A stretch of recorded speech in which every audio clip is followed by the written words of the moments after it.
South Burbs Hitmen podcast with your hosts, Joe Mandel, Steven Zim Zimmerman, and Vinnie Parisi. We're bringing you the White Sox coverage you need from the perspective of true Southsiders. Grab your Kaminsky dog with an ice-cold beer and meet us in section 155. Everyone get on your feet for your South Burbs Hitmen! That ball hit deep. Way back. You can put it on the board. Yes. Jimenez in the air. Left field.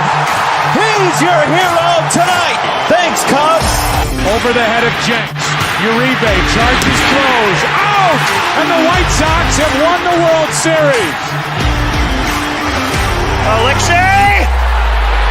Yes. Yes! Yes! Yes! Yes! History! A perfect game by Mark Burley, and what an unbelievable play by 21. First pitch starts now.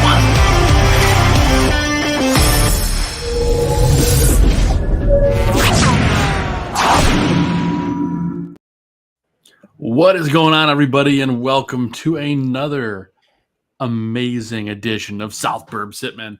I'm one of your hosts, Joe Mandel. I'm joined, as always, by my White Sox brother-in-arms. I'm talking about Vinnie Parisi, and Steven Zim Zimmerman is under the weather today. But aren't we all, Vin? We're all under the weather with this White Sox team. Isn't that the case? It is the case. This team stinks. It's the worst team in the league. It's the worst White Sox team of all time. The worst start in franchise history. Worst start in franchise history. The 2003 Detroit Tigers were so bad that people still make fun of them in movies to this day. You might remember in, if you're a nerd and you've seen Spider-Man No Way Home, in the multiverse, they crack a joke about the 2003 Detroit Tigers. Because in that universe, they were real good. The guy on the street was talking about how the Detroit Tigers were looking good for the playoffs this year or something like that. And if you're a baseball fan, you understand the joke being made there. The Detroit Tigers were so bad that it would take another universe for them to be any good in 2003. That's going to be the joke about the White Sox here in 2024 when, Avengers number 20 comes out and they're making fun of 20 years prior. They're going to talk about this White Sox team and make fun of them for eons because I legitimately think they are going to be that bad. They are averaging 1 win out of every 10. I would like my flowers for being the only one to predict the under on the 1.5 last week. We were this close, Finn. Those games against the Reds, that bullpen blew it. 100%. And the one win they had, Joe, they won 5. They were leading 5-0. The Guardians came all the way back, and then the White Sox still found a way to win. That's like what a good team does. But the fact that was their second win of the season is just putrid.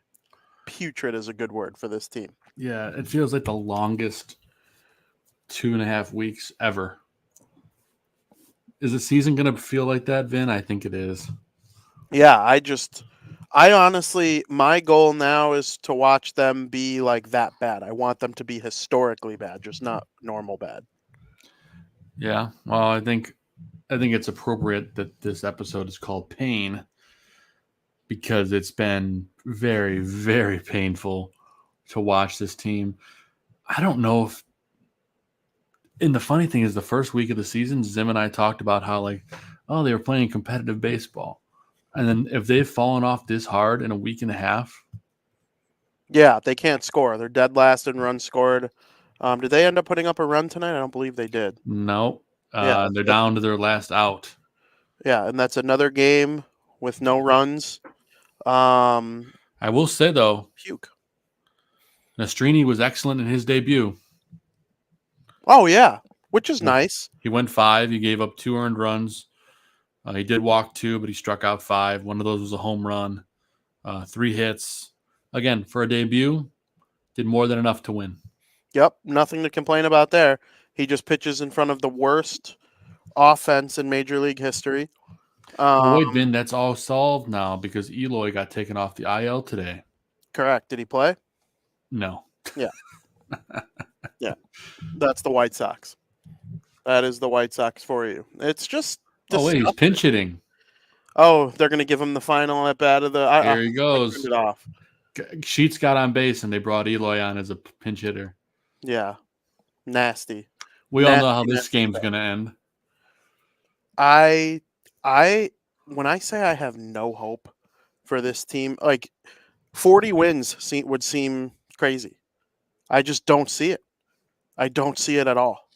It's Vin, when I sad. said 120 losses last week, like part of that was me being like filled with pain and anger, but I legit think that is the case now. Yeah, I do too.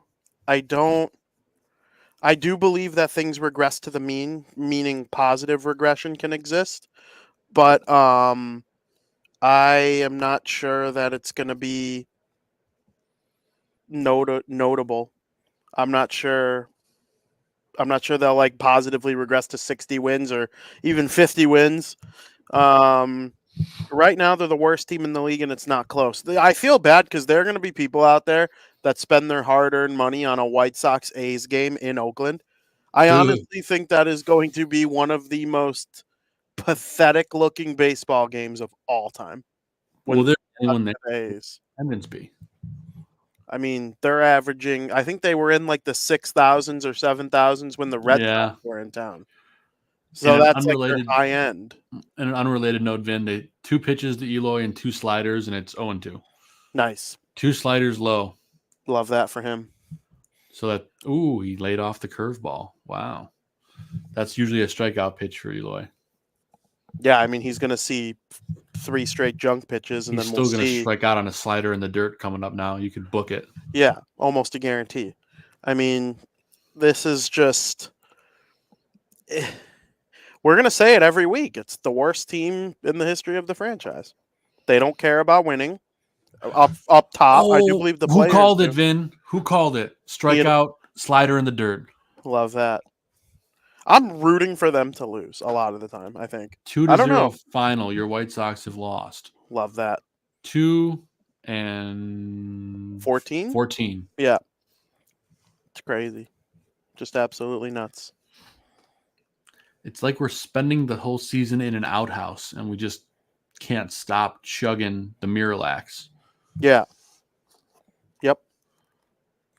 That might be the worst thing I've ever said on air, but there it is. I mean, it's a metaphor, Vin. The team's pathetic.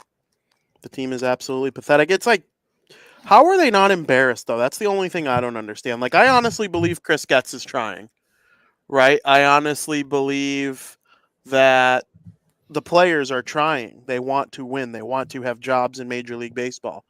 But there are certain people within the organization that just don't care about winning. It's the people that matter the most in terms of resources given and stuff like that. Any team in the league that thinks they got problems, look no further than the Chicago White Sox. They might be up there in sports when I think of the worst ran, the worst. Oh, yeah. Like what they have, their worst on-field product right now or on-ice product, or depending on whatever sport you're talking about. I mean, it is nasty. There's a lot of bad things, Vin.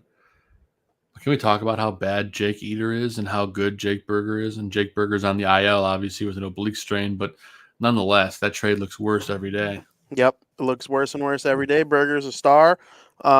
He's one of the better offensive players in Miami's lineup when he's healthy. They're off to a brutal start too. They only have one more win. They're the second worst team in the league right now based on record, but I see them kind of turning it around a little bit. I don't necessarily know about being a playoff team after a dreadful start like this. They say you can't make the playoffs in April. You can kind of miss the playoffs. You can not make the playoffs in April. Yeah. So I don't know. I think they don't care, and it's making it hard for us to care, even though we have to care. We got to do this show and do it well, so we have to know what we're talking about. But like, you traded Jake Berger for Jake Eater. He was supposed to be this real good product or prospect, and Berger is. It's not like even Berger's young. It doesn't make sense in any way to move a guy like that when you're quote unquote rebuilding. Yeah. Well, let's be honest. I'm sure Jake's happy, but although I guess it doesn't really matter. His team's not that much better right now. But their situation, though, he gets to play every day. So Yeah, that's a which he win. wasn't doing in Chicago. I mean, I just can't believe. You would hope he'd be playing every day now, but who Yeah, knows? it's honestly not even a guarantee if Moncada's healthy, even though Berger's way better than Moncada. At least at hitting. I know Jake Berger's fielding is suspect here and there, but like we all have DHs in every league now. Yeah. Like I don't want to hear it about Jake Berger's defense anymore. It was just absolutely terrible. And Vin, you wrote an article today about the manager of the White Sox and some interesting thoughts. So, what better way to dive into our chat about that article than to jump into this week's edition of Pedro's Poopy Pen?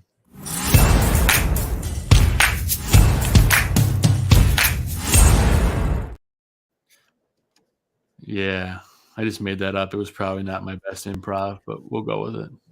Pedro Grifol is probably the worst manager in the MLB.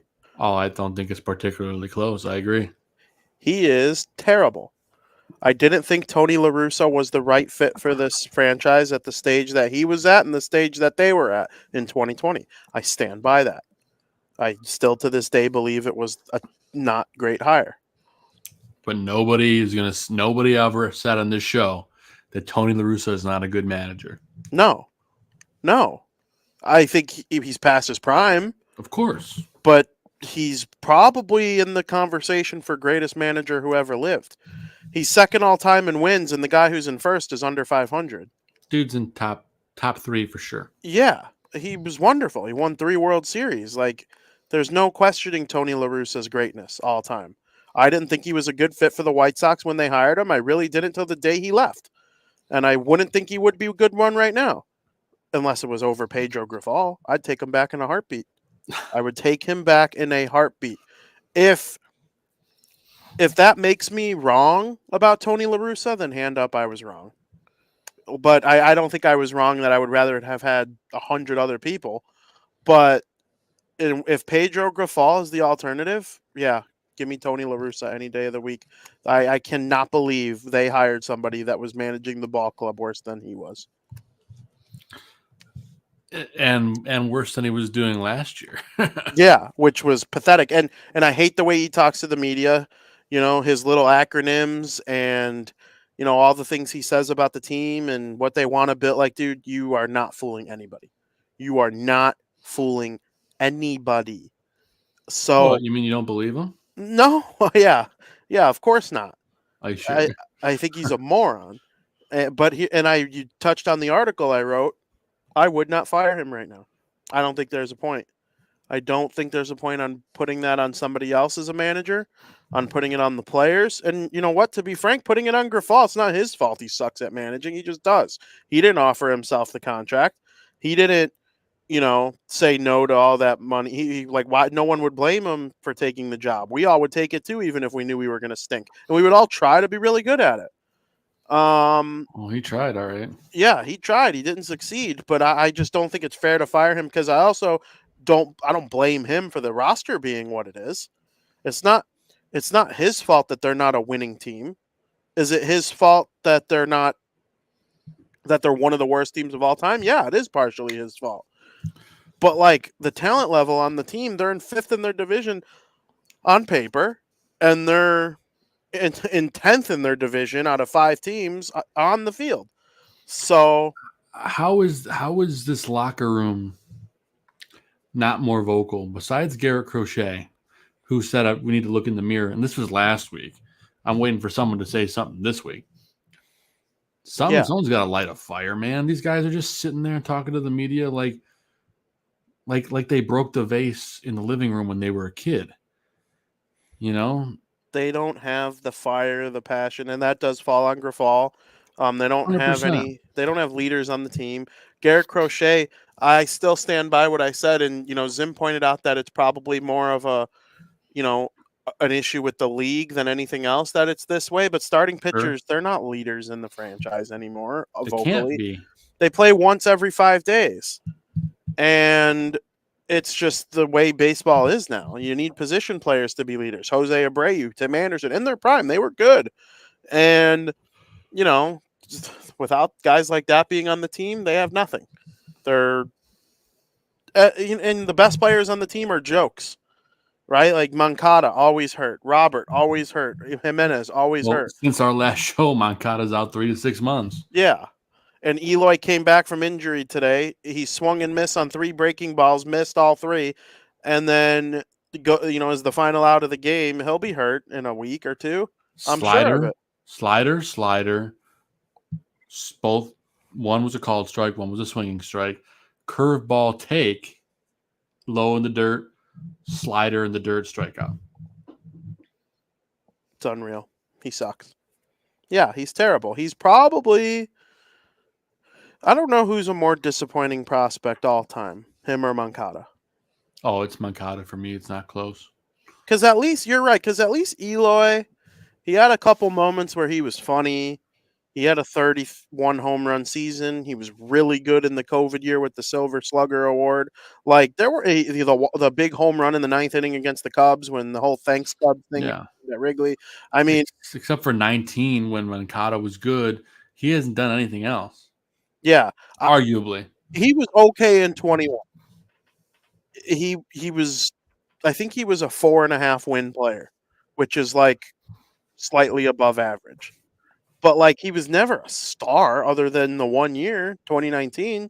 Yeah, he got MVP votes in 19, and then he just fell off. Yeah, so it's just, you're right. I would still say it was him, but like I do think we always thought Eloy would be like a superstar hitter, and he just never really turned into it. So I think they're both in the conversation, and Robert's whole thing is his middle body, breaking down on him. When he's on the field, he's elite, but I don't know if Moncada, Robert, and Jimenez have the mindset that it takes to play a full season. I just don't. I think you're right. Did they say how long he's going to be out? Who? Robert? Robert, was he a couple months, 2 to 3 months? I didn't and hear was a Moncada number. 3 to 6? Something like that.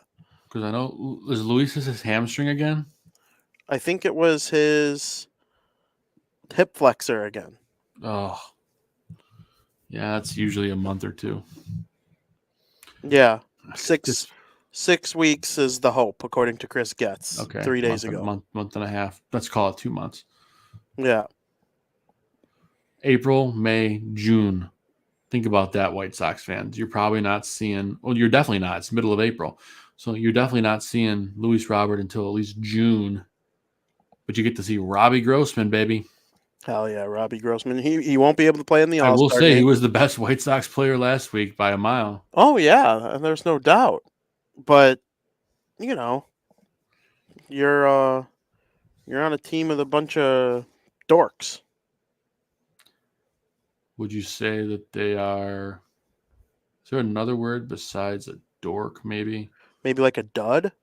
Oh, dude, you read my mind. You suck! You suck. Stupid. Lousy. No excuse. What a dud. What a total dud. I don't know how you pick one. The whole team, for the most part, was a dud last week, but this is the part of the show where we usually pick an Adam dud of the week. Oh, where do we start, Vin? Got a big yawn as I said that. Nice. I honestly, we're not allowed to give it to the whole team, right? We certainly could. Yeah, but then it's not, it's more fun to like poo on someone. I'm gonna give it to Andrew Vaughn. That guy sucks. Andrew Vaughn. Today he went 0 for 4 with a strikeout. His batting average is down to a whopping 172. Get this. His OPS is .457. That is one of the worst OPSs I've seen from a guy who's supposed to be like a star player on a team. He led the White Sox in RBIs last season. It was an okay year for Andrew Vaughn. I think he got put on a little bit higher of a pedestal than he deserved. But yeah, Andrew Vaughn, my dud of the week. That guy stinks. 23 at-bats, 4 hits. How many strikeouts did he have in 23 at-bats, Finn? 8. Stinks. Slugging percentage of .261. Brutal. Another guy that was brutal this week, and he's my Adam Dudd of the week. I'm going to go with Lenine Sosa. Dude was awful. 3 for 20, bat 150, struck out 7 times and 20 at-bats. It's almost 50% of the time. 1 RBI, only 5 total bases. He walked once. OPS .440. Come on, 440. There's so many options here, dude. Oh, wait, here's another one. The Illinois native, Vin. Oh, Nicky 2 strikes. Yeah, Nicky 2 strikes. Lopez, brutal. Batted 71 this week. He went, let's see. He went 1 for 14. No, but Joe, he's from Naperville, so like he's sick. It's a good story, man. Am I the only one that doesn't care? Oh, no, you're not. Like I could care less where he's from. I don't care if he went to high school with me. Another honorary mention, Vin, Martin Maldonado. Batted a whopping 0 this week. 0 for 11. Yep. Terrible. I mean, he's not brought in to hit. I get it. At all. Like he's there to be a catcher. And 11 at bats. 11 at bats, Vin. How many strikeouts for Maldonado? Just take a guess. 10. Not quite, but 5. 5 out of 11. That's great. Yeah, that's insanity. But you know what? I say that. He was brought in just to be a catcher. He's a real good pitch framer. He's been a really good defensive catcher for a long time, and his batting average has pretty much exclusively always been under 200. It's not that much of a shock. You need to give me more than that. If you're going to be in a major league lineup, you need a little bit more than that. It just can't entirely be all about your defense as a catcher. Like, yeah, that might be a big part of your game, but that cannot be the only thing. Yeah. There's really only 2 options for the other side of the fence. Well, maybe a few more, but those guys all stunk. There's only a few that were good in this week's edition of Put It on the Board, Player of the Week. Yay. Ball hit deep. Way back. He looks up. You can put it on the board. Yes! And I might as well play the new one too. I played the wrong one, but why not?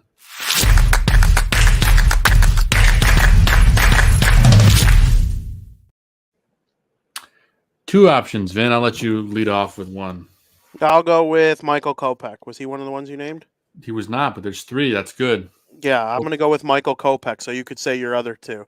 Kopech's ERA is down to 193. He pitched again tonight, 1 perfect inning. Got 2 strikeouts out of the 3 outs he recorded. He's been one of the better late inning relievers in the MLB so far this season.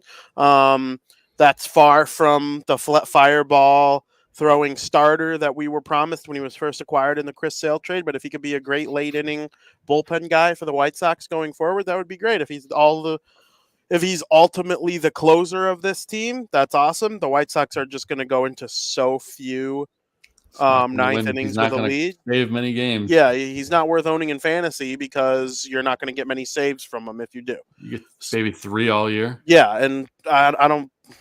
Maybe if you're lucky. Honestly, does he have 1 yet?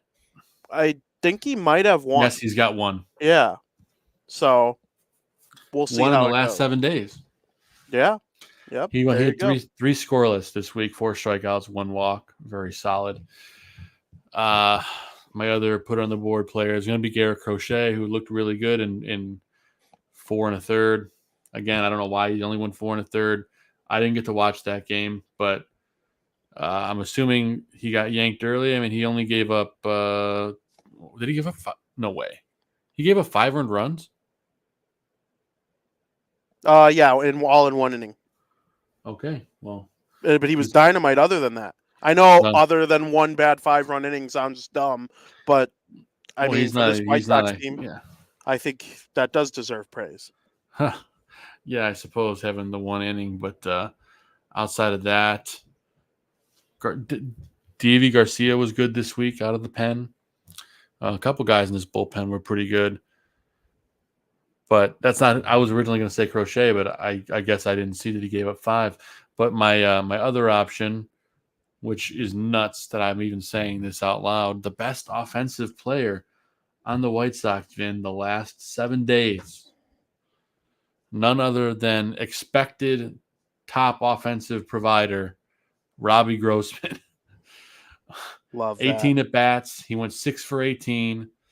That shows you how bad this team is. He's only got 1 RBI, going 6 for 18. He walked 9 times over the last 7 days. So not only did he have 6 hits, he had 9 walks. Only struck out 4 times. He stole a bag.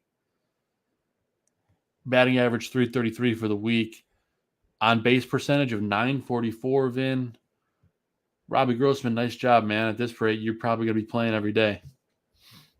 Might go to the All-Star game.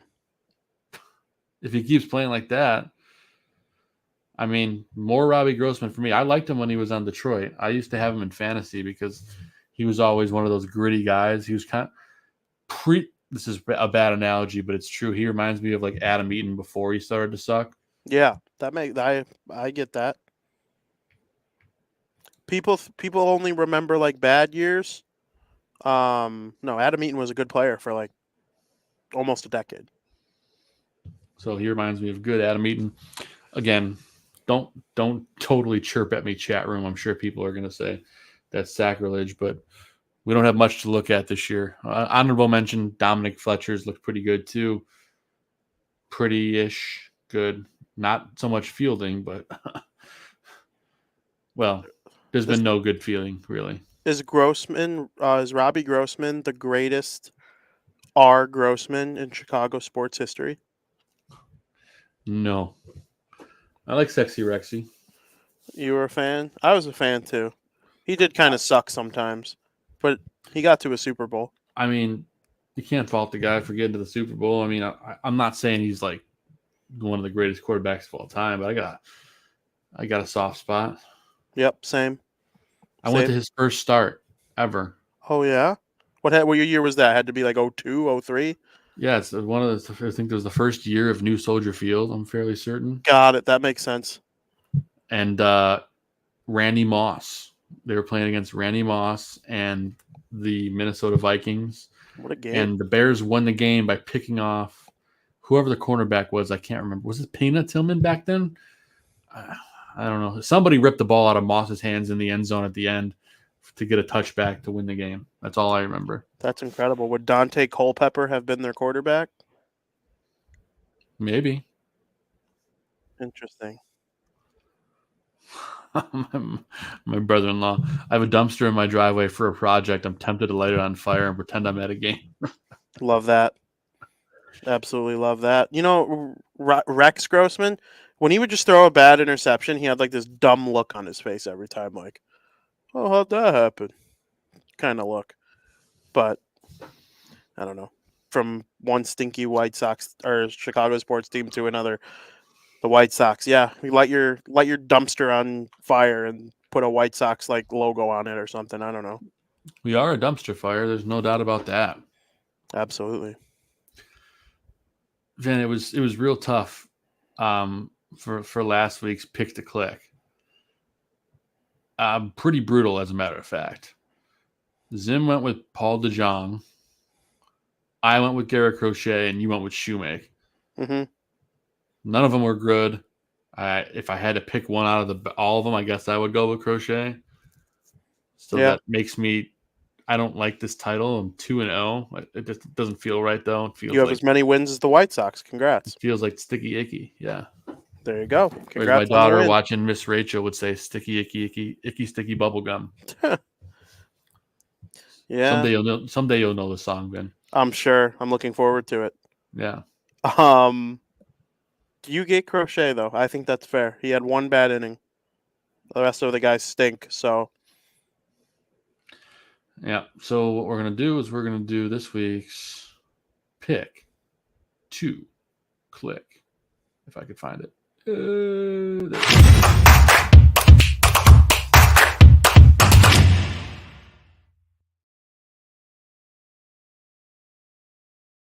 Me being the kind soul that I am, I reached out to our friend Steven Zim Zimmerman earlier, and I asked him who we want. He's under the weather. I'm like, who do you want, Zim? I'll give you first pick. I don't really care. I'm not taking Crochet again because I feel like it's like a hack. It's like Dylan Cease a year ago, 2 years ago. You could win every week by picking them, and it's just not fair. So I offered it up to Zim and our friend Steven Zim Zimmerman, which he's being serious here. He went Corey Lee, Ben. Corey Lee. I like the pick from one catcher to another. Zim takes Corey Lee. He's got a soft spot for catchers, that guy. Yeah, I do too. I don't talk about it as much as him, but for the first half of my baseball career, I did play catcher. That's probably why I don't talk about it as much, because I did move. It wasn't the final position I played in my career. Yeah. I moved to first base when things got a little hard for me from the waist down. Not in a dirty way, in a baseball way. I didn't even go there, Vin, but thank you. Now I'm being, yeah, I know. I just people like to be funny. it. I'm actually being serious. You know, my hips and my knees and my ankles, it didn't work anymore. So I moved to first base, but yeah, I love catchers. So I'm with Zim on the catcher love for sure. Most fascinating position in sports to watch, in my opinion.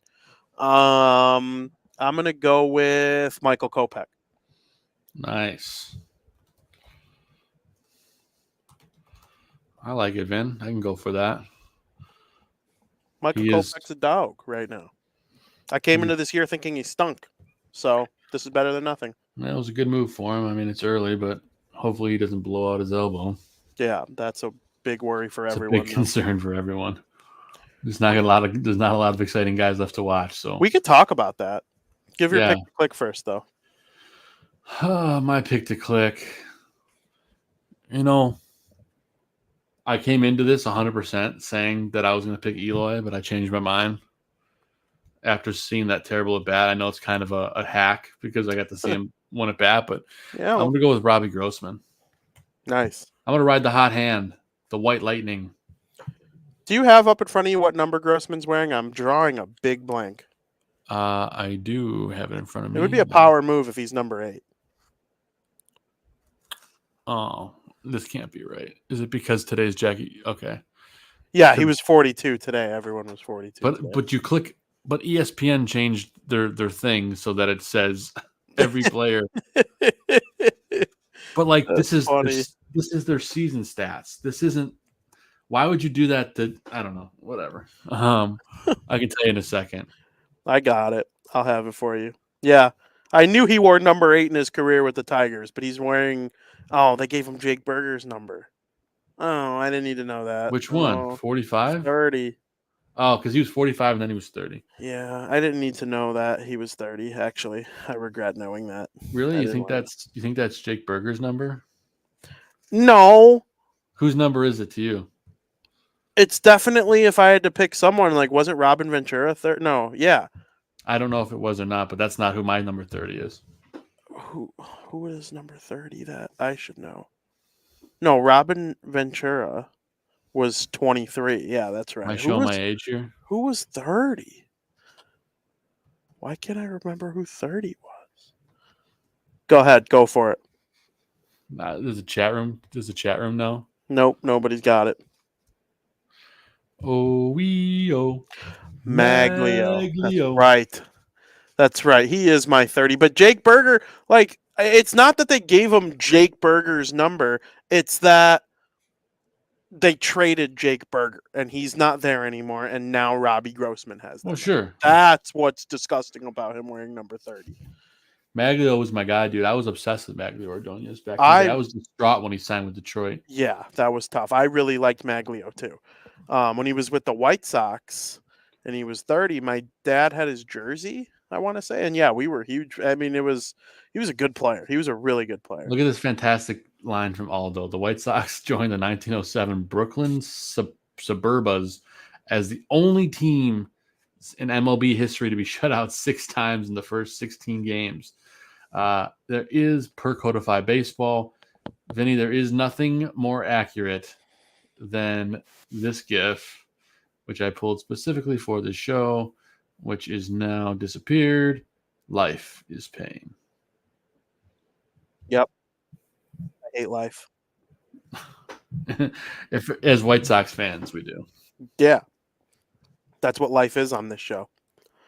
It sucks. I mean, I can go back to the glory days of being a White Sox fan as a kid and loving Maglio Ordonez and like Jose Valentin.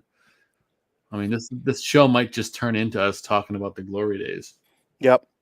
or just not talking about the White Sox for the last 20 minutes. Yeah, I mean, that's what we should do on most of the shows. I loved the 2000s White Sox, though, basically from the beginning of the decade to the end. I only caught a little bit age-wise of the end. The first year I remember watching MLB is 2000, when the Yankees won the World Series again, and Derek Jeter was in his prime, and the Marlins made it the next year. Or no, did the Marlins make it the next year? Wasn't no, 01 the Diamondbacks? The Diamondbacks is who I'm thinking. The Marlins made it in '98 and then Luis again in 03. Gonzalez. But yes, the Diamondbacks were real good in 01, I remember. I remember because it was 9/11, and then yes, they had the whole running out with the flag and all that stuff. Yep, and I think the Yankees lost the World Series in Game 7 in 01, and that would have been 4 straight, if I remember correctly. There was something crazy like that with the Yankees. Those are the years I remember first watching, being like 7, 8 years old, because I used to arrange. I had every mini helmet from Dairy Queen, and I used to arrange them by the standings. And I remember being like, "This is gonna sound weird, because like, what kind of 6-year-old, 7-year-old does this?" But like, that's what I would do. I would put them in order of the standings in my room, and yeah, I remember the Marlins and the Yankees being the cream of the crop back then. But even the White Sox teams early on with Carlos Lee and Ordonez and Frank Thomas, El Caballo. El Caballo, and then Paul Konerko ended up rolling through. He started to get in his prime. They signed Jermaine Dye, and they trade for AJ Pierzynski, and Joe Creedy's developing along the way. Aaron Rowan, you eventually trade him for Tomei after the World Series. Like, all sorts of, great moments in the 2000s. The 2010s mostly sucked. Didn't love that as much. We had the Ozzy experience. All in, baby. We were all in on Ozzy, like in the early stages of 2000, 2010, 11, 12, I think were the final years. Uh-huh. And they were good in 12. But then after Ozzy left, and let me be clear, I loved Ozzy's tenure from beginning to end. I never once wanted him gone. After that, though, they go to freaking Robin Ventura. Like, what? Really? This is who you're going to hire just because he played for you once upon a time? Did they go from... No, wait, no, didn't... And then it was from Ventura to Rick Renteria. Wow. And then Rick Renteria to Tony La Russa, Tony La Russa to Pedro Grifol. And it's been ever since, except for 20 and 21. 19 was fun too. I enjoyed the 19 season, even though they were mostly stinky, but they were a little bit improved. The 18 season was fun in the second half. They called up Giolito. Technically, Vin, sorry, I have to jump in. There was an interim manager after Ozzy was fired. I want you to tell me who that is. Interim manager after Ozzy was fired. Was it someone from within the organization just taking over? Is it Don Cooper? It was Don Cooper. Yeah. Nice job. Yeah, I figured it would probably be either him or Boston, technically, or who was before Daryl Boston showed up. Frickin', what's his name? He just got put in the Hall of Fame.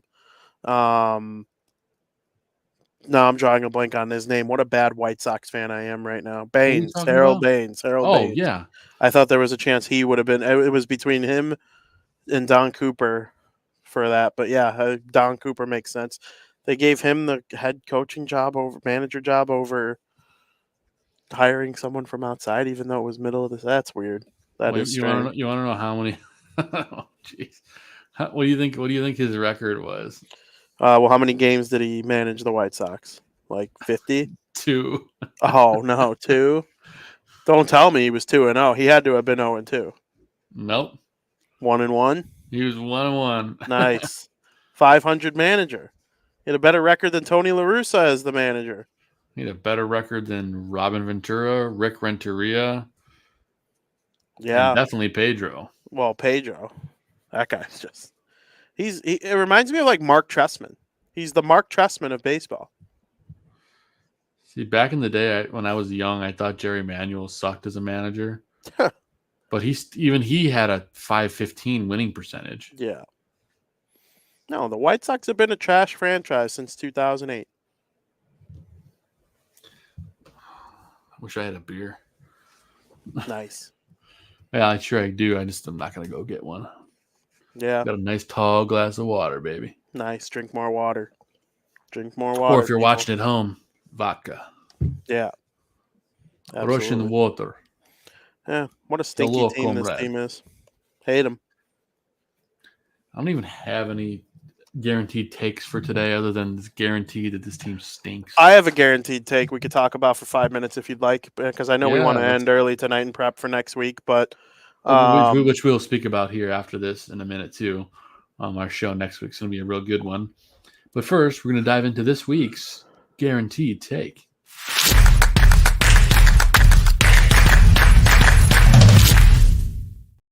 Throw it at me, Vin. What do you got, baby? We have a very poor way of developing kids in the sport of baseball. Hockey has taken steps forward because the game has become all about speed and skill. There are less kids getting hurt because it's not all about checking each other in the hands or smashing each other's faces into the boards. Football has taken a step forward developing their prospects because it's all about concussion protocol and specially designed scientific helmets that help brace your impact of your skull to keep you protected while playing football. Helmets are better than ever. Concussions are coming down at the youth level, which is improving. You know, the way they play football, kids are taught to how to tackle properly, how to fall properly. The way football is, out of all of them, the least guaranteed injury safety. It's the most violent, barbaric of them all. There will always be injuries, but we have used medical technology to improve the way we try to avoid head injuries and head problems. Basketball, there's always injury risk in basketball with like the lower body, especially ankles, hamstrings, knees, feet.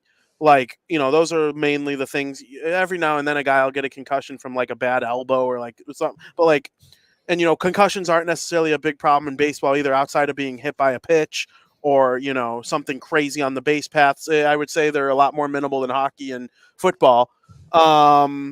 We are failing our kids' elbows, though.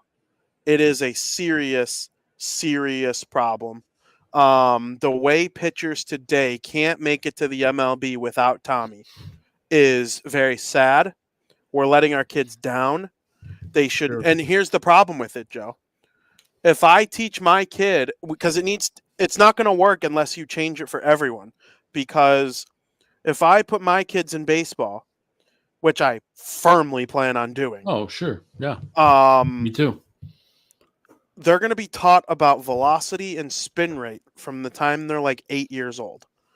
That means this little ligament in your elbow called the UCL is going to have stress on it. I've done a lot of listening. I'm not a doctor. I'm not even trying to be funny here or anything like that. I am very stupid, but I'm just relaying what I have heard from unstupid people. There is a ligament in your elbow called a UCL. From the time you're 8 years old, worrying about velocity and spin rate on a baseball, it puts pressure on your UCL that your UCL is not designed to take. So it is blow after blow with every single pitch. And by the time these kids are becoming 14, 15 years old, they can throw 90 and the spin rate on their slider is dirty and nasty. And let me tell you something. Nobody loves a filthy curve or a disgusting slider more than me. It is one of the most satisfying things to watch as a sports fan. But kids today are doing it from such a young age. They are not developing properly. It is leading to problems when they become pros. Yep. And something has to give here. It's not the way it's supposed to be. They are in danger of this getting worse and worse as years go on. We're starting pitching, Joe. It's becoming like a running back in the NFL. You can plug a player rotation every year and not pay the Blake Snells or the Jordan Montgomerys or the top dogs every free agent offseason the big money anymore because Jacob deGrom's on IL. Justin Verlander's on IL. Garrett Cole's gone. We're going to lose Spencer. We already lost Spencer Strider. Ohtani's not pitching. You said it perfectly. I'm just let me chime in 1 second. You perfectly said it. Blake Snell fired Boris over what happened to him. The greatest free agent or the greatest agent of all time in a lot of people's opinion. Greatest agent of all time. He screwed him over because no team wanted to pay him that mega deal that he wanted when he could have had a deal probably 3 or 4 times what he actually ended up getting. I think he got 2 years, $25 million, or 1 year, 25. Yep. I think it was Nobody's 1 year. giving out those contracts anymore. It's And stupid it's because of this. Giolito out. And some of the guys I named are older. And I get that. The DeGroms, the Verlanders, Scherzers, guys like that. But like, players aren't even going to make it to that age with the rate we're going. And it's sad because if I tell my 9-year-old, yo, do not worry about the RPMs of your slider right now or the velocity of your fastball right now. Worry about delivering strikes and developing your arm talent rather than those other things. But their neighbor can throw 90 and has a slider that can fool a high school kid at 9 years old. Who's getting the spot on the travel team? Who's getting the scholarships to college to play at LSU or Vanderbilt or whoever the case may be? Who's getting drafted by Major League Baseball teams down the line? The kid who, was able to throw 90 and have a crazy slider at 17 years old. But my kid, he's going to be a little bit different of a pitcher. He's not going to fully rely on spin rate or velocity. He's going to rely on placement and, the technique of pitching rather than throwing hard. And his longevity in his arm will be more efficient. Like, look at a guy like Kyle Hendricks. How long he's been able to mostly be injury-free with his elbow in his MLB career. Yeah. He doesn't pump gas, He's And, efficient. the guys that do, Aroldis Chapman, Craig Kimbrell, those guys are closers. They pitch 1 inning a game for how many years?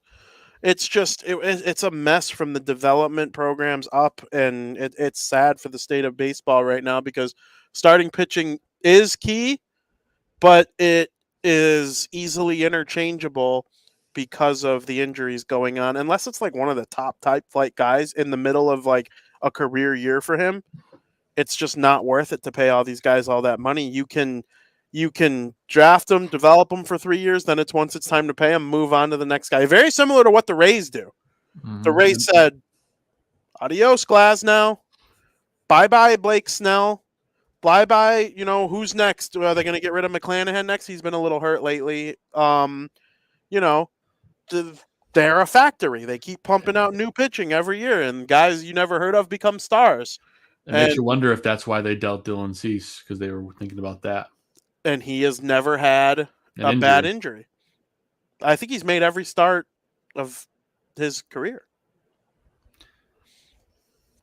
Yep, and Brandon says pitching has turned into a running back position. Absolutely. Yep.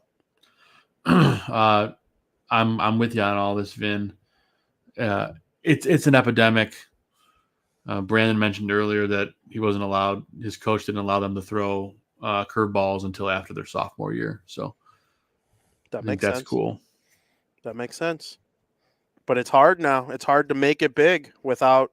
Well, it's hard to compete without those pitches. That too, because hitters now are better than ever. If you throw a fastball or a changeup every pitch, some of these high school kids are going to eventually run into one and hit it to Pluto. But if you're working in, the junk, it makes it much harder to predict what you're going to do. It makes it, a really good slider appears to be a fastball until about 30 feet from the plate. And then it just darts down. Yeah, exactly. So that's, and, people who don't know baseball too well, they'll go, what are you swinging at? I'm like, it looked like a fastball until it became out of his eyesight. You can ask Eloy all about it. He struck out on 3 sliders tonight. Seriously, it is impossible because it looks like it's coming right down the middle. And then right when you go to swing your bat, the ball's in the dirt. That's why it's so effective. That's why you see guys who get paid millions miss so often on stuff like Eloy. We make fun of him. He's not a bad hitter. He's actually quite a talented hitter. And, it takes that kind of junk to, fool someone. So it's a problem right now. It sucks. It is certainly a problem, and I promise you one thing, Vin. We'll probably be talking about it again later this year when somebody inevitably on this team blows out their elbow. Yes. Looking forward to it. Yes, aren't we all? PZ had a great call out during this. Question for us, Vin. Do we have an opinion on the Angel Hernandez story? Screwing over the Texas Rangers. If anyone in the world was as bad at their job as Angel Hernandez, they would no longer be employed. I cannot believe in that Rangers game the way there were 3 consecutive pitches that were all about 6 inches off the plate, and all 3 of them were called strikes. And if you're the pitcher, I said that pitcher's a genius. Not enough people. I forget who it was pitching.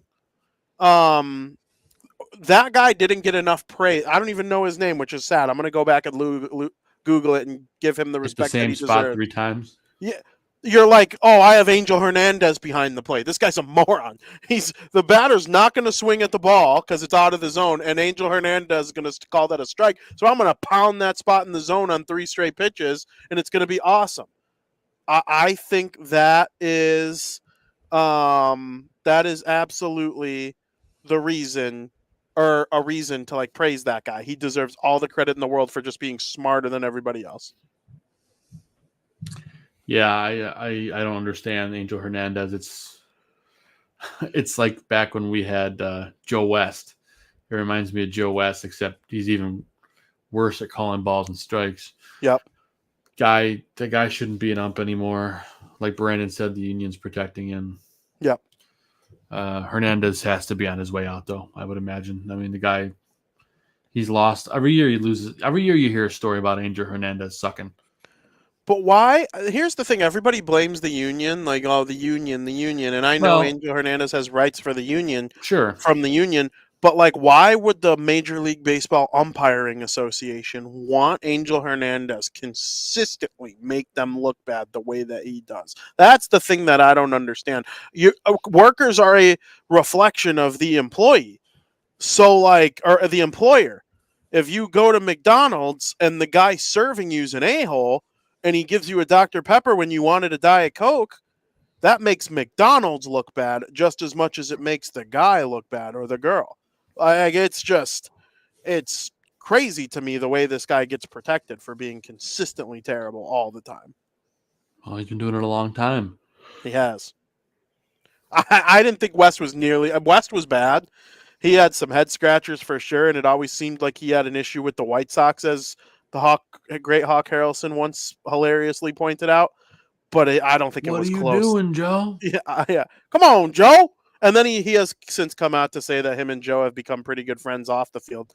But I think Angel Hernandez is 10 times worse. I don't even think it's close. I would let Joe West be the home plate umpire for the White Sox in the World Series for all 7 games, then I would rather Hernandez do a regular season game for the White Sox. I'm being dead serious. Yeah, man.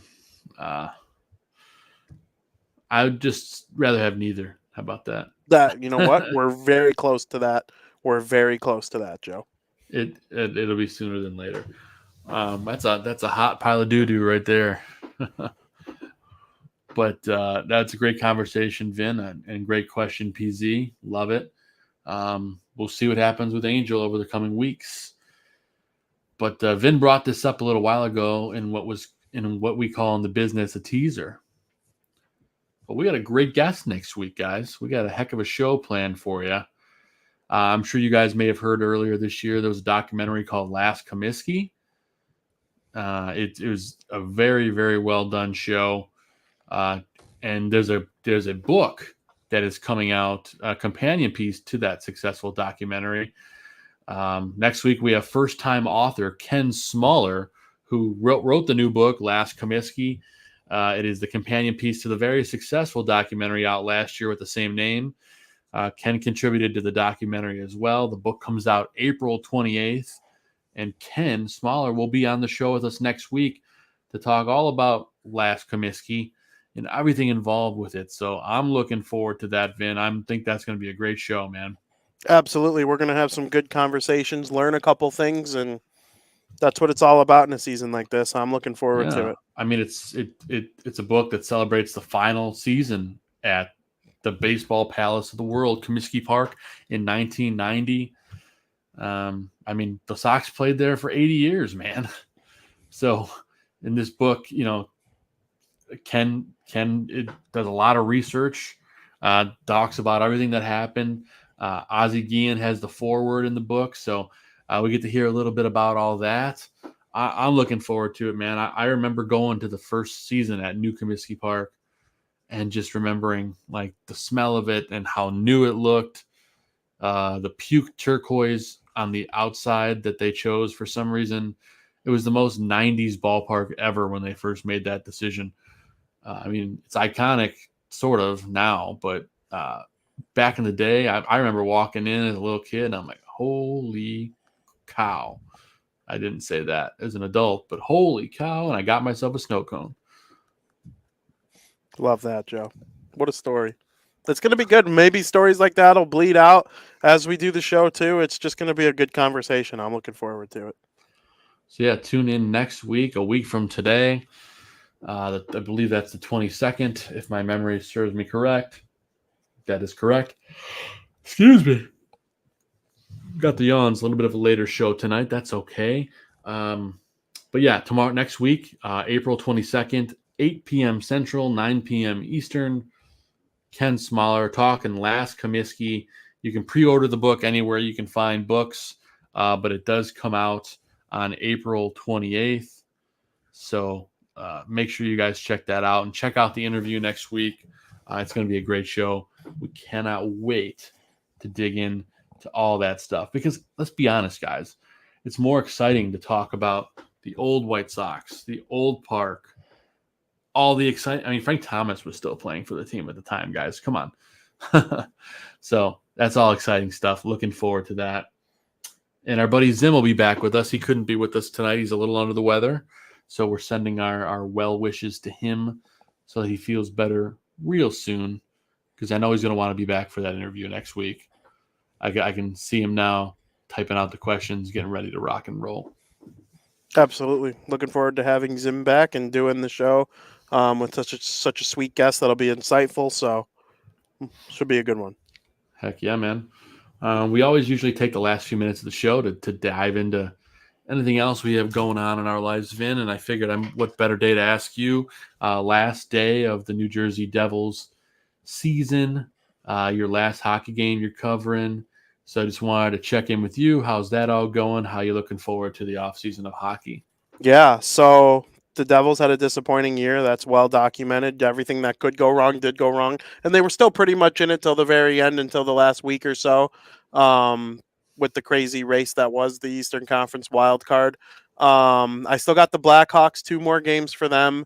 I'll be doing that for Chicago hockey now, so I highly encourage people to go check that out. Joe, we might be in the building next year for games as a credentialed writer. So that's very much something to look forward to, with a lot to figure out over the summer. Bar Down will be on Wednesday. In addition to all my writing about hockey, we have the podcast on Wednesday. My game day lives are over because the Devils are done. But, every Wednesday, even throughout the summer, will be Bar Down. We'll be talking about all things hockey. I got Edmonton versus San Jose on right now. McDavid has 99 assists, Connor McDavid. And 1 or 4 players in NHL history have ever had 100 assists in a single season. And it's Wayne Gretzky, Mario Lemieux, and Bobby Orr, widely considered the 3 greatest hockey players of all time. Hall of Famers. Yeah. And if you made an NHL Mount Rushmore, those 3 would be on it. And then you could debate the 4th.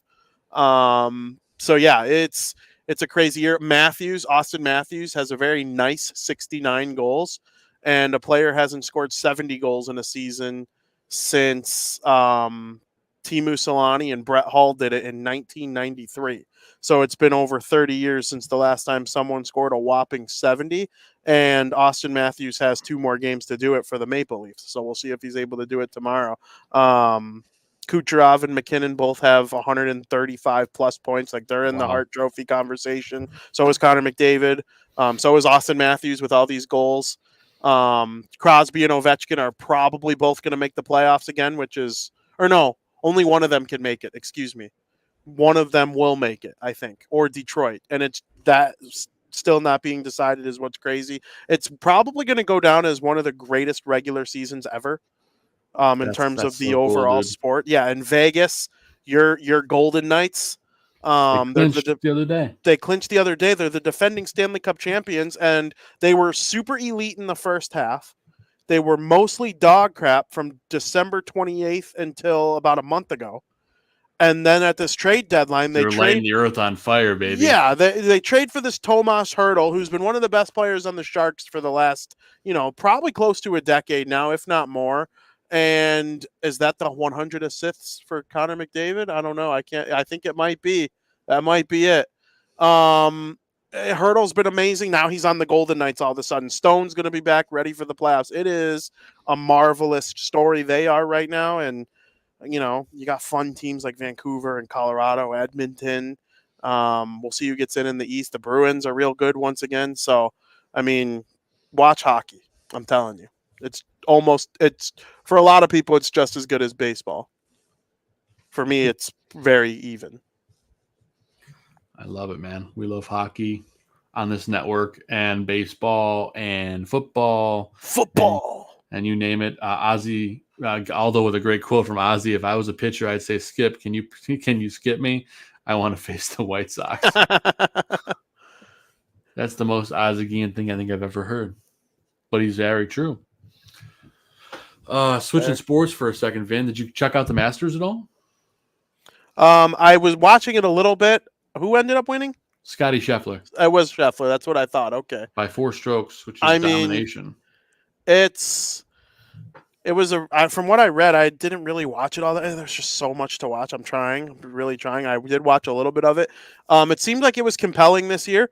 And going into Sunday, you didn't know who was going to win, right? So, that's always amazing to me. It's, when you don't know what's going to happen and then you have some compelling golf to watch on the Sunday, that's what I always like to see. See, a lot of people will dog on me for this. I love watching golf. Oh, me too. I wish it wasn't going on, and this is a me problem, but it's going on in a weekend where the Frozen Four was going on. The NHL has less than 3 games left for every team. Baseball's just starting. It's hard for me, even though I utilize 5 screens at a time. Mm-hmm. Even with that, it's hard to find a screen for golf. Sometimes that's my only issue, but I do love it. I love playing it too. I love watching golf. I love playing golf. I suck at it, but I love playing golf. Nothing like a golf video game too to calm you down, man. I love playing golf video games. Love that. I'm much better in the golf video games than I am at golf in real life. But I still love golfing. Got to keep golfing. It's the hardest of every sport I named. If you want to see me hit a ball 350 yards to the left, you can certainly check me out when I swing a driver. I'm sure you're real good at that. It goes straight for 10 seconds, and then it just hightails it to the left. Like a curveball. It's like a homing missile. Nice. It's like a heat-seeking missile. It's like something went by. It's like Top Gun when they let the flares out of the back. That's funny. You ever see, I know you have, the Fantastic Four, the one where Chris Evans plays Johnny Storm, the Human Torch? Yeah, unfortunately. I guess it's better than the latest reboot. Yeah, I watched him back a couple months ago, and I actually didn't hate him as much as I thought. There were bad moments, but it makes me think that heat-seeking missile that chased, they were going to, I think Dr. Doom set it off to blow up the Baxter building, but Johnny took on his Human Torch self and got the missile to go away, and he ended up having it blow up an abandoned ship in the middle of the water. I don't know. I thought that scene was sick. Love it, man. Now the Human Torch is played by the guy from Stranger Things. So. Yes, I'm looking forward to it. Me too, man. I must say, who did they cast for the Invisible Woman? That would be Susan Vanessa Storm? Kirby. That's what it was. It's a great Vanessa casting. Kirby. Yeah. And then we know Mr. Fantastic too, don't we? Pedro Reed Pascal. Richards? Oh yeah, that's right. Duh. Stupid. when I call myself stupid on this program, on this network all the time. That's my number one, I think, right there. Of course, I knew that. The only thing did they do Ben Grimm? They had to have done Ben Grimm. They cast it perfectly. Did you ever watch The Bear? The Bear. I've been told to watch The Bear. I haven't gotten around to it. The guy who plays Cousin is the thing, and it's just perfect. Do you happen to know his name offhand? Hang on a second. Here, I'll just Google The Bear Cousin. Oh, okay. I see. I've seen this guy before. Cousin Richie. Ebon Moss. Yeah, Ebon Moss Backrack. Yeah. Yeah, this guy's perfect. He's perfect. He's like on the thinner side. I think people need the Thing to be like a little chunky. This is a bit of knowledge. He's the first actual Jewish actor to play Ben Grimm, who's actually a Jewish character. Oh, that's actually pretty sweet. Yeah. I would have never known that Ben Grimm was Jewish. I only know it because I read that tidbit somewhere else. Interesting. Very interesting. I love that. Nerdy time on the show. Yeah, lots of nerdy time. It's all right. And speaking of nerdy time, I didn't get to tune into it at all last week, but the Fallout show came out on Amazon. Mm-hmm. I don't know if you're a Fallout fan or not, but I'm looking forward to watching that in my downtime. Yeah, I've played it. I would very much like to watch it, actually. Now that hockey season's winding down, it'll be all about the playoffs, but as the weeks go on, there will be fewer playoff games per night, and my TV schedule will open up a little bit. I'm sure I'll watch a little more baseball, obviously, but I will have a lot of time open for TV shows as well over the next there you go, baby. 3-4 months. And then, of course, the other big news item today in sports is WNBA draft. Caitlin Clark went number 1 to the shock of absolutely no one. I watched the entire first round. Nice. Locked in. The Devils were in intermission. Chicago Sky. Mm-hmm. Got Angel Reese, which is a interesting fit. Yep. I think, can you believe it? I mean, how far the sport has come, Vin. I don't think a couple of years ago I would have ever been talking about the WNBA. And that's no dig to any of the women that are in the league or anything. No, not at all. It's just a testament to how exciting college basketball has been with these young women. Caitlin Clark, Angel Reese, some of these big names. Yep. They took Camila Cardoso with the 3rd overall pick. She's the girl from South Carolina, Brazil. 7'1", 6'8", something like that. She's unreal. She's from Brazil. She's so good. And her and Angel Reese had a rivalry in the March Madness tournament this year. And, they obviously had the rivalry with Caitlin Clark as well. And now 2 of them are teammates. The other is, there we go. There's Connor McDavid, 100 assists. Good for you, 4th man. player to ever do it in NHL history, only behind the great one, Super Mario, and number 4, Bobby Orr. That is unbelievable stuff right there. 100 assists. That is maddening. If you get 50, you're considered like an all-world playmaker. This dude got 100. Sorry. Caitlin Clark, history. Indiana versus Chicago in the WNBA is going to be fire. It's going to be a heat matchup. I cannot wait to go. I had forgotten that their season does not align with the NHL or regular men's NBA. I shouldn't say regular. I'm a world's bigger women's basketball fan these days than men's, so I don't mean to be insulting in any way, shape, or form. I couldn't tell you the name of any dude going in the first round of the NBA draft, the MNBA draft, and this. Just Wemby is the only person I could think of. Oh, yeah, Wemby. That's right. I do recognize that name. But I knew Angel Reese, obviously Camila Cardoso, Caitlin Clark, the Brink. I'm drawing a blank on Brink's first name, though. She went 2nd overall. I mean, it's way better. It's way better. Yeah, so it's exciting stuff. And that's great for the Midwest, for us Chicago, Michigan, Indiana, specifically Indiana folks. Looking forward to some of that. Sports are getting exciting again, man. So I hope it's as exciting as it turns out that we think it's going to be in our minds. I don't know, man. Everything else, Anything else good, man? I tell you what, I got picked up a new Star Wars book. I think I was talking to you about that yesterday. Love that. I'm gonna pick it up myself and read it myself. I'm looking forward to that, obviously. But The yeah, 25th anniversary of the Phantom Menace, May 1st. It'll be back in theaters. yep. The only And Star Wars movie that came out while I was alive that I didn't see in theaters. well, So we differed there. I saw it. The Parisi brothers do plan on seeing it together because we saw Attack.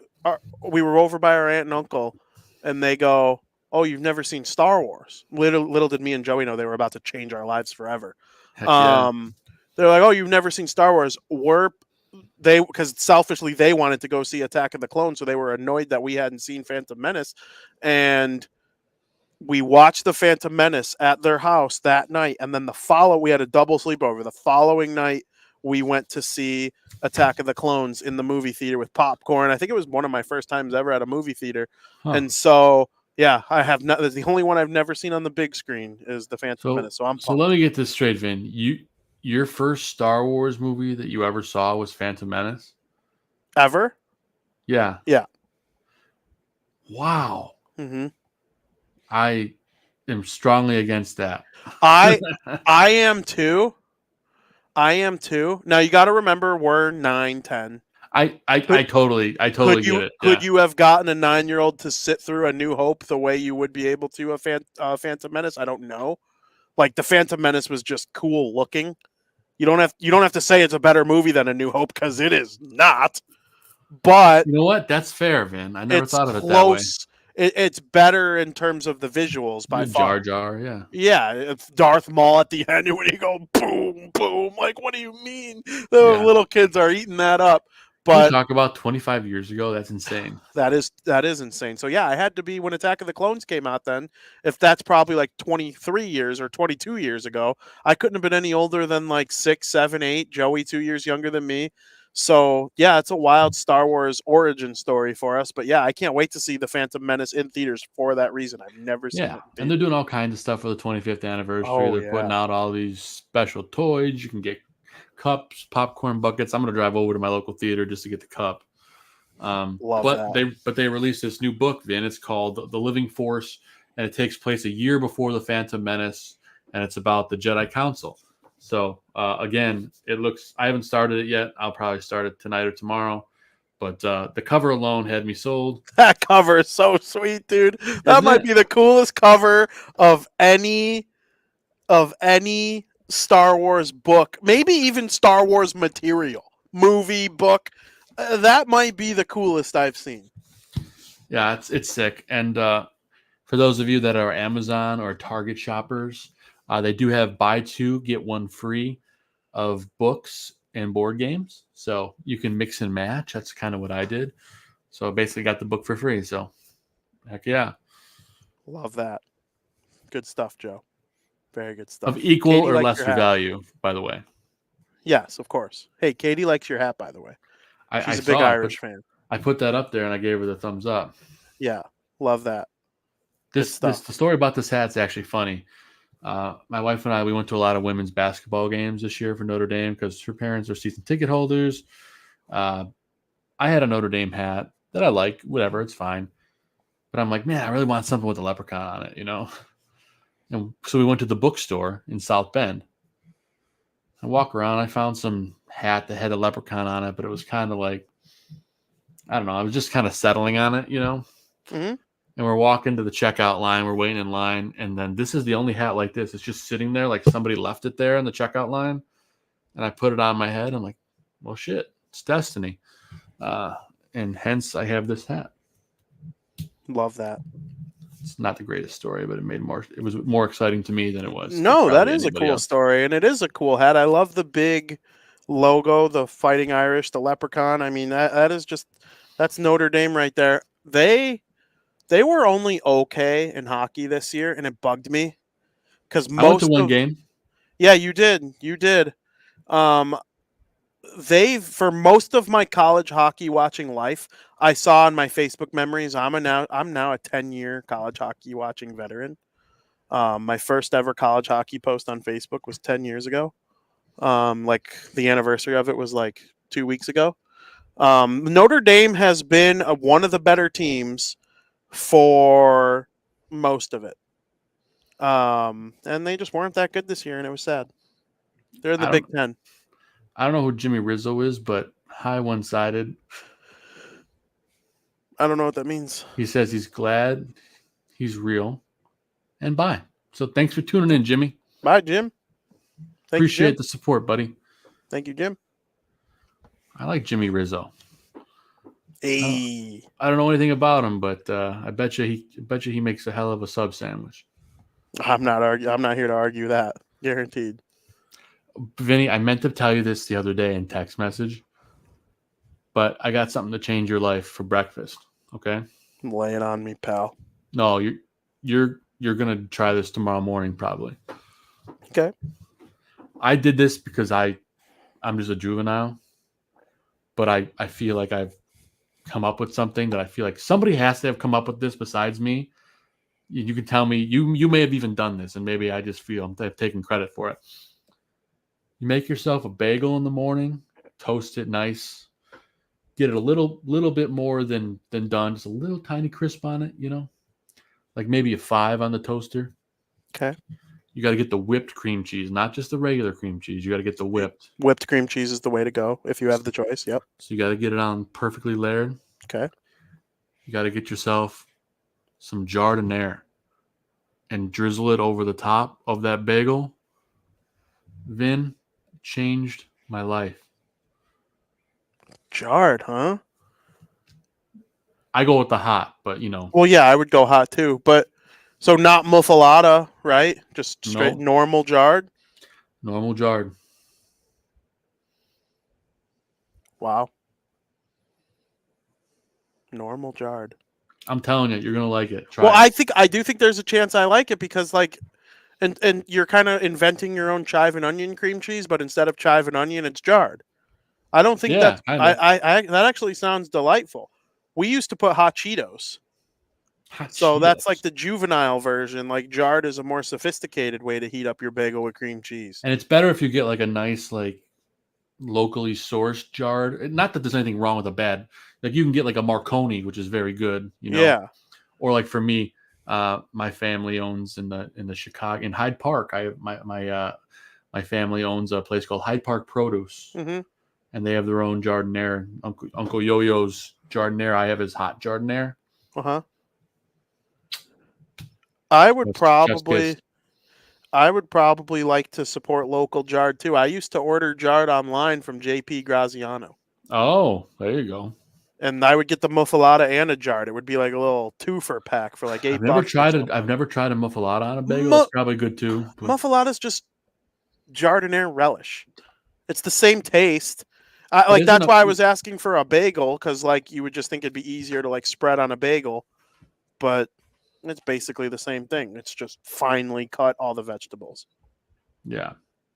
And you could do that too. You could do a relish jardiniere if you want, but I kind of like having because it's important that you don't like completely cake the thing in jarred. You just do like pieces. Like you can get a pepper, you can get some celery, and then you take some of the oil and you do a little drizzle. Ooh. And then you kind of space out, so every bite's got a couple different pieces, not like an oversaturation of jarred.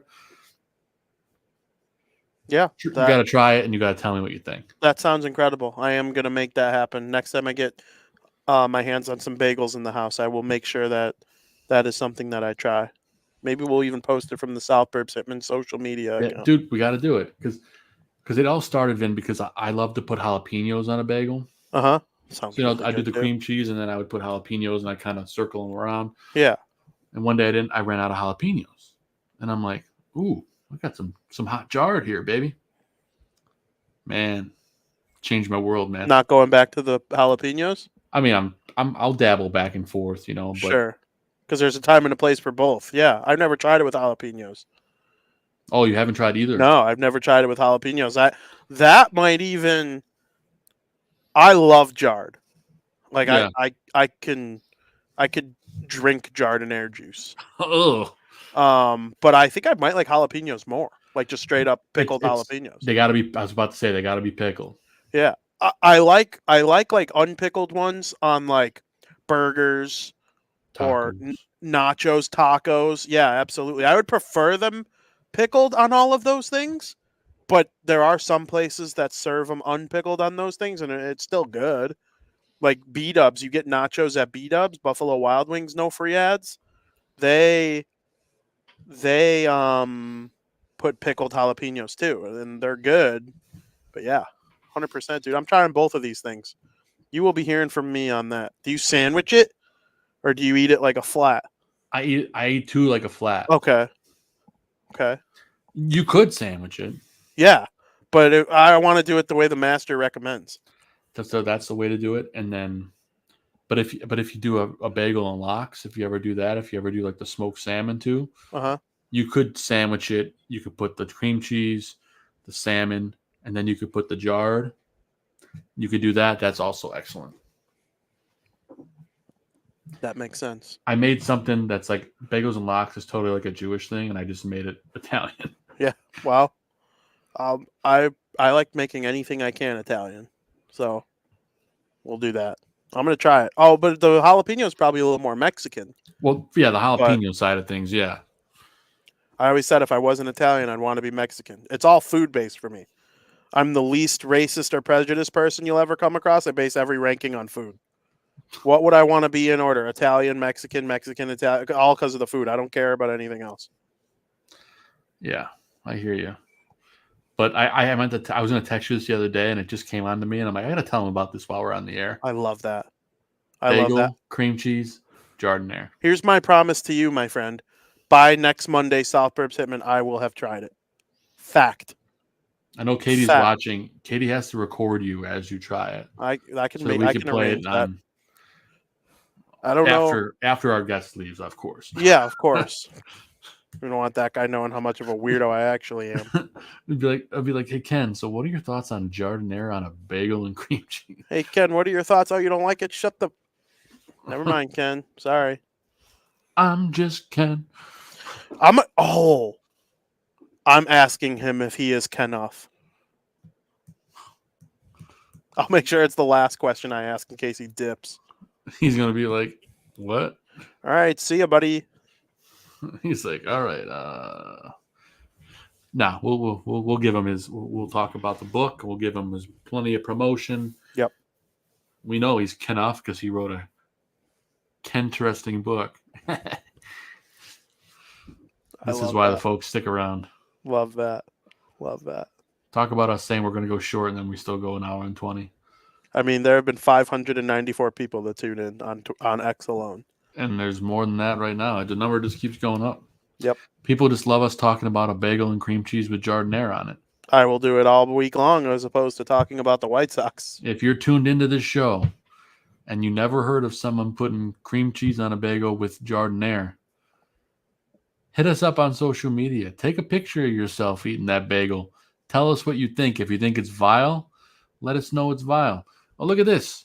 George has got something for us. Buttered noodles with jardiniere. That I have had. I've not had that, but that sounds fantastic too. Yep. I've had buttered noodles with just about everything. Broccoli, jarred, hot sauce. Yeah, I've put everything. Well, I mean, hot sauces can go on anything, dude. I have a giant collection of hot sauce. Way too many. My wife would attest. She's right now watching going, yep, he does. I got a whole thing in the fridge, and then inside our pantry, I've got a whole nother thing. Love that. Need it. Absolutely need it, dude. It's an essential. Love it. There's no such thing as too many hot sauce. Nope. Although I will say I have a great disdain for hot sauces that are just for pain. Yes, me too. I'm there now. I did the hot ones challenge, and like the bomb is just straight. Yeah. Pain. And now if you buy the box, it's only number 8. There are 2 that are hotter. It's about the journey. I will say, regardless of the heat of the other 2, the bomb is still the worst. Yep. Did you try the bomb? Yeah, multiple times. It's hot as shit. It tastes like you're eating a dumpster, and then on top of it, it destroys your mouth and burns and burns and burns. Yep. Yeah, I'm not a fan of pointless hot sauces anymore. I used to think it was funny and cool, but I think I don't know if I got old, which I'm not old at all, but I just don't think it's not. Flavor. It's not what I want to and be heat doing anymore. Meeting in the middle is just Yes. the best. Yes. Like I don't like when my mouth is on fire, but if it tastes good, then I like it. Yeah, I can take a little kick. I'm not a baby, but I also lost. I drank too much milk. Very fair. I did. Did you do the challenge, right? Yeah, I didn't have any milk. I don't like milk. Oh, well, it's probably. I like milk too much, Vin, but the problem is I drank like 4.5 glasses of milk during the thing. So by wing 10, I threw up. Yeah, that'll do it. That will George do has it. got the hot honey on the toast. I bet you that's Hot good too. honey is good on everything. I would put that shit on my ice cream. That is awesome. Ooh, hot Good honey for on ice you, cream. That's a good George. idea. Yeah, I was half kidding, but I probably would try it, to be honest. George, we really appreciate you tuning in, George. I'm not familiar with the name. We're happy you're here with us, and chatting with you is always fun. Yep, absolutely. Brandon Thank with you, a George. very, very, very accurate statement here that my wife also tried to kill us early in the challenge by over saucing the wings. This is very true. You have to dab. Vin, when I tell you that those mothers were saturated, Can't do it. Can't do it past like sauce number 6. Otherwise, you'll die. I died. But Yep. Brandon edged it out. Brandon and my father-in-law didn't even act like they were hot. That's crazy. I just did it in New Jersey like a month ago or 2 months ago, and I got through it. You did it away from home? Yeah, You're ain't I bold? insane, dude. Ain't I bold? That is when I decided that I retired from being the guy who can eat hot stuff, if that makes sense. Like the show off. I'm not doing the one chip challenge anymore. I've done it 3 too many times. Yep. I'm not doing the blazing challenge anymore. I'm not doing when my cousin shows up to the family party in the summer with the fresh new jalapenos that he grew in his backyard that he enhanced to make them hotter. I am not eating 2 of them anymore when nobody else would even eat one. That is just not my gig anymore. So someone else can be that guy. It's not me anymore. I mean, I love doing that kind of stuff, but Vin, if I were away from home, that'd be rough, dude. Yeah, it was interesting. You got to remember the day prior, I went to the Stadium Series game and was outside in the 20-degree weather for 13 hours. That's so true. the following It day was warmed just you up like a the little bit. opposite. Yeah, it was a little warming. It was like in Zelda when you eat the warm warm food pepper that you cook for yourself, the warm pepper. Yeah, you eat that while you're in the tundra and you're able to live. Dude, that's like the most on point comparison ever. I've been into Zelda a little bit lately again. Are you back into Tears of the Kingdom? A little bit more into the Tears of the Kingdom, yeah. Nice. So it's on my mind right now. Dude, I love it, man. I love where this conversation went. This has been fun. It's the best part of the show is once we get through the White Sox. Hey, and even the White Sox conversation, considering how bad they are, was pretty damn good today. Agreed. And we've gotten to the point where we're just going to thank everyone in the chat room for hanging out with us all night. We had some really, really active folks in the chat. Brandon, got to thank Aldo, PZ, La Papa B. We got newcomer. Not Katie. Of course, we got to thank Katie. Yep. Jimmy Rizzo, who's a newcomer. I don't know if he was trying to insult us or if he was trying to say that we're real, but nonetheless, Jimmy, we appreciate the support. And then George, we appreciate you, man. I'm trying to figure out how to say the last name. I'm gonna probably butcher it. Silikus? That's what I was thinking. If you're still with us, George, I gotta know. Did I get it right? Is it George Silikus? Either way, we appreciate you very much. And everyone else that tuned in. There's a lot of people watching still on between Facebook and Twitter and X and YouTube. We really, really appreciate y'all. We try to take this moment to try to get you to subscribe. Hit that subscribe button. Hit that like button. It helps us do what we do. You'll be notified anytime a show goes live on this network. There is a ton of great shows on the Barroom Network. You got Dan and Aldo bare their souls. We'll talk about the Bears. You got Greg Gabriel talking football. You got Mike North, his press conference. You also have somebody big just died with Mike North and Vin. Somebody big did die today. We got a show coming up on Wednesday evening, 7 o'clock. Chicago Cubs Southpaw. Ken Holtzman passed away today at the age of 78 years old. We'll be eulogizing him on Wednesday night here on the Barroom Network, 7 p.m. So make sure you tune in for that. Of course, you got Draft on Tap, getting you ready for the draft, Barfly Tailgate Show, Bear Football, so many great shows, weekend sports betting tips, Buffon 55. Subscribe. You're not going to regret it. And George says we nailed it, Vin. Silikus.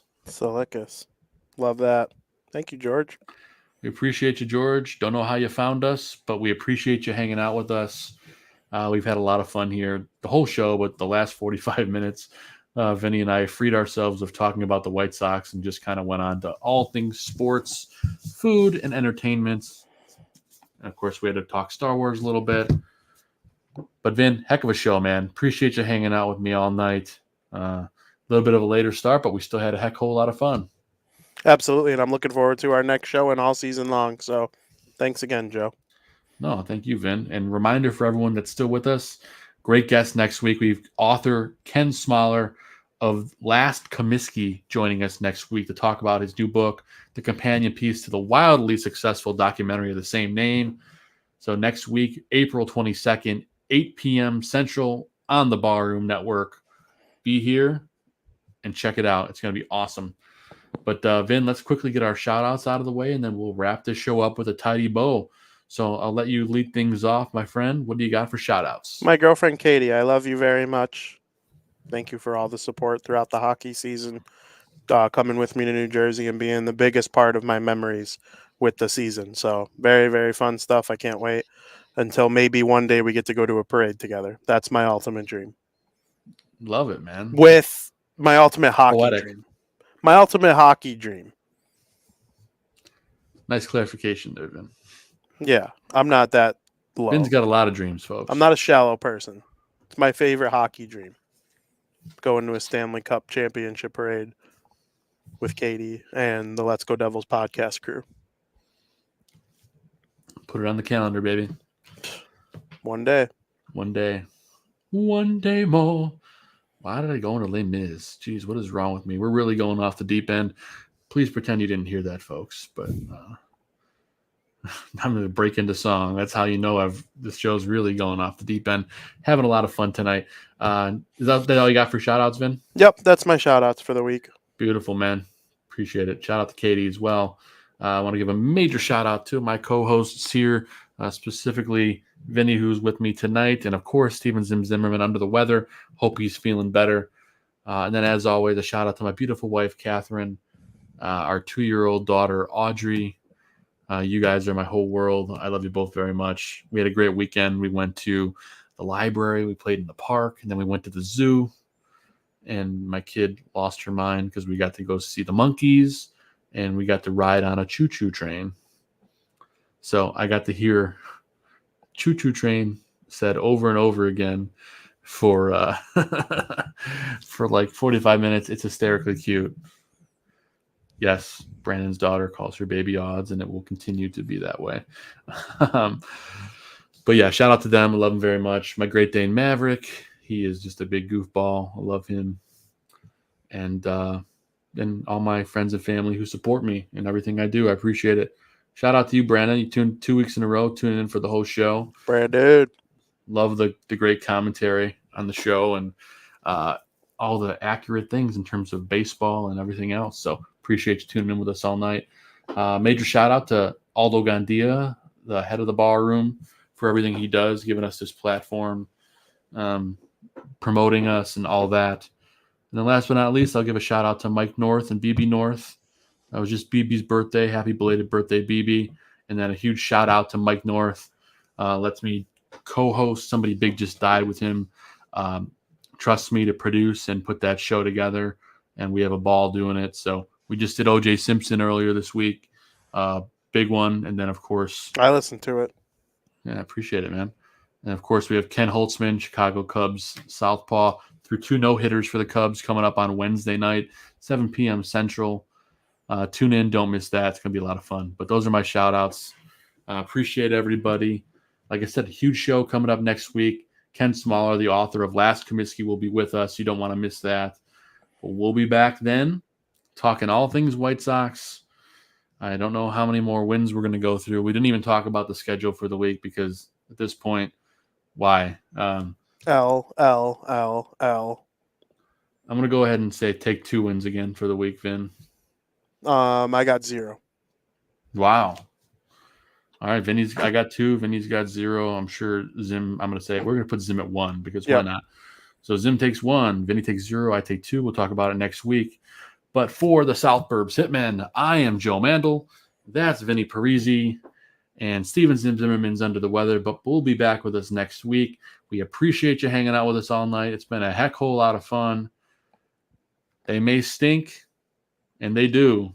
They beyond stink. But we're going to root for them because they're our team. As always, no matter what, Vinny, let's go White Sox. We'll see you guys next week. Adios, muchachos.